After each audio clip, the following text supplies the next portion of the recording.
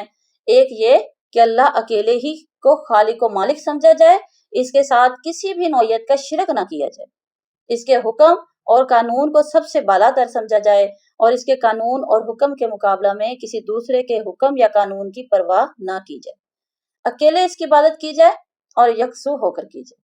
دوسری یہ کہ نماز کو ٹھیک طریقے سے باقاعدگی کے ساتھ ہمیشہ ادا کیا جائے، اور تیسری یہ کہ اپنے اموال میں سے زکوٰۃ دی جائے۔ واضح رہے کہ نماز اور زکوٰۃ کو ٹھیک طور پر اور باقاعدگی کے ساتھ وہی ادا کر سکتے ہیں جو عقیدہ آخرت پر ایمان رکھتے ہیں، دوسرے نہیں کر سکتے۔ منافق لوگ بھی نماز اور زکوٰۃ ادا کیا کرتے تھے، مگر نمود و نمائش اور دکھلاوے کے لیے اور اپنی طبیعت پر بوجھ سمجھ کر۔ یہی تینوں باتیں اسلام کے تین اہم ابتدائی ارکان ہیں۔ روزہ اور حج بھی سابقہ امتوں پر فرض تھے، مگر اختصار کی وجہ سے اکثر مقامات پر ان کا ذکر نہیں کیا جاتا، جیسے سورۃ البقرہ کی ابتدا میں متقین کی تعریف میں بھی انہیں تین اہم ارکان کا ذکر روزہ اور حج کا نہیں ہے، اور یہی تین باتیں کسی ایک اسلامی مملکت میں شہریت کے حقوق عطا کرتی ہے، جیسے سورہ توبہ کی آیت نمبر 11 میں فرمایا، پھر اگر یہ مشرک شرک سے توبہ کر لیں اور نماز قائم کریں اور زکوٰۃ ادا کریں تو تمہارے دینی بھائی ہیں۔ اس کے علاوہ رسول اللہ صلی اللہ علیہ وآلہ وسلم نے اپنی زندگی کے آخری دنوں میں فرمایا، مجھے حکم دیا گیا ہے کہ میں لوگوں سے جنگ کروں یہاں تک کہ وہ لا الہ الا اللہ محمد الرسول اللہ کی شہادت، نماز قائم کریں اور زکوٰۃ ادا کریں۔ اگر وہ یہ شرائط تسلیم کر لیں تو ان کی جانیں مجھ سے محفوظ ہو جائیں گی، الا یہ کہ وہ اسلام کے کسی حق کے تحت اس حفاظت سے محروم کر دیے جائیں۔ رہا ان کے باطن کا معاملہ تو وہ اللہ کے ذمہ ہے۔ اب اس سے آگے جاتا ہے کفر کے درجے. کفر کے 100 درجے ہیں اور ہر درجہ ایک دوسرے سے کم و بیش ہوتا ہے. مثلا اللہ کی ذات کا سرے سے انکار کر دینا بھی کفر ہے، نماز کو عمدن چھوڑ دینا بھی کفر ہے. اب ظاہر ہے کہ یہ دونوں قسم کے کفر ایک جیسے تو نہیں ہو سکتے. یہود اللہ، اس کے فرشتوں، اس کی کتابوں، حتیٰ کہ آخرت پر بھی پورا ایمان رکھتے تھے، مگر ساتھ یہ بھی کہتے تھے کہ ہم اللہ کے چہیتے اور پیارے ہیں اور ہمیں بس چند دن ہی آگ چھوئے گی. تو اللہ نے ان کے اس عقیدہ کو بھی کفر سے تعبیر کیا. اب تو یہ ظاہر ہے کہ ان کا کفر مشرکوں کے کفر سے کم تر درجہ کا ہے، جو سرے سے انسان کی دوبارہ زندگی کے ہی قائل نہ تھے. اس آیت میں کفر قسمیں ہیں، ساری کی ساری وہ مراد کی گئی ہیں. بریہ برا سے مشتق ہے، یعنی کسی چیز کو عدم سے وجود میں لانا، لہٰذا ہر وہ چیز جو وجود رکھتی ہے بریہ میں شامل ہے. یعنی پوری مخلوق، ساری کائنات، زمین و آسمان اور دیگر سیارے سب اسی میں شامل ہیں. ان 2 آیات میں یہ بتایا گیا ہے کہ کافر تمام مخلوق سے بدتر مخلوق ہے، کیونکہ انہیں عقل و تمیز ہونے کے باوجود اپنے خالق و مالک کے حق کو نہیں پہچانا. اور مومن جو نیک اعمال بجا لاتے رہے تمام مخلوق سے بہتر ہیں، حتیٰ کہ فرشتوں سے بھی بہتر ہیں، اس لیے کہ فرشتوں کو خیر و شر کا اختیار ہی نہیں دیا گیا. ان کی جو اطاعت الہی ہے وہ اضطراری ہے، اختیاری نہیں ہے، جبکہ مومنوں کی اطاعت اختیاری ہوتی ہے.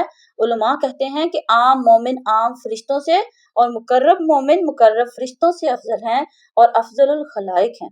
اور آپ صلی اللہ علیہ وآلہ وسلم تمام مخلوق سے، جن میں سب فرشتے بھی شامل ہیں، افضل ہیں. ایمان اور عمل صالحہ کی توفیق اسی صورت میں ملتی ہے جبکہ انسان اللہ سے ڈرتے ہوئے اور ہر بات میں اس کے احکام کی پابندی کرتے ہوئے زندگی گزارے. اللہ ایسے ہی لوگوں سے خوش ہوتا ہے اور وہ بھی اللہ کی معیشت پر ہر وقت خوش رہتے ہیں.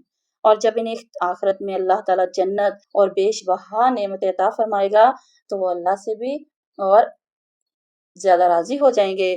تو اللہ تعالیٰ سے دعا ہے کہ اللہ تعالیٰ ہمیں صحیح معنوں میں قرآن پاک کو پڑھنے، سمجھنے اور پھر اس پر عمل کرنے کی توفیق عطا فرمائے. ربنا لا تؤاخذنا ان نسینا او اخطأنا ربنا ولا تحمل علينا إصرا كما حملته على الذين من قبلنا ربنا ولا تحملنا ما لا طاقة لنا به واعف عنا واغفر لنا وارحمنا انت مولانا فانصرنا على القوم الكافرين. السلام علیکم ورحمۃ اللہ وبرکاتہ.